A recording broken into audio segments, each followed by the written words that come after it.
Yeah, so the aspects of health that good core function will affect, extend way beyond just the musculoskeletal sides. So it's things like digestion. When our core doesn't function well, then digestion is not going to function well. And part of the reason for that is that the core gently compresses the digestive system with each breath that you take. So that's another element, is breathing is going to be compromised if the core is not functioning well. And in fact, when breathing is compromised, that also means that the core can become dysfunctional. So there's many different interplays between different systems.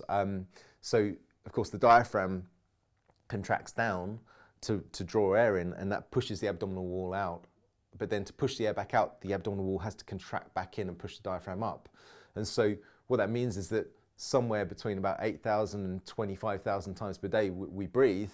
And that means that we're getting all of these repetitions.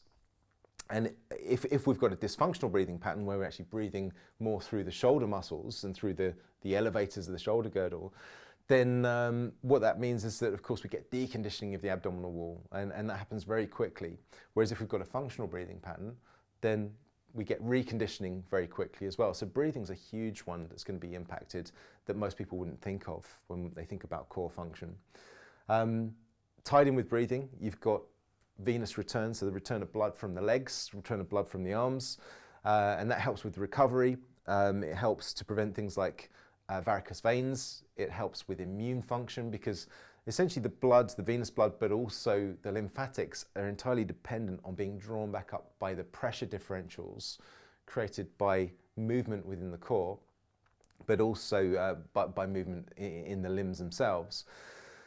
So if the core isn't functioning well, or our breathing pattern is out, then we're not going to draw the lymphatic fluids back as effectively. The venous return is not going to happen as effectively. That's going to have cardiovascular effects, recovery effects, and so on. So there's many, many different elements to optimal core function that have a knock-on effect, either positively if it's working well, or negatively if it's not working so well, on the whole physiology of the body.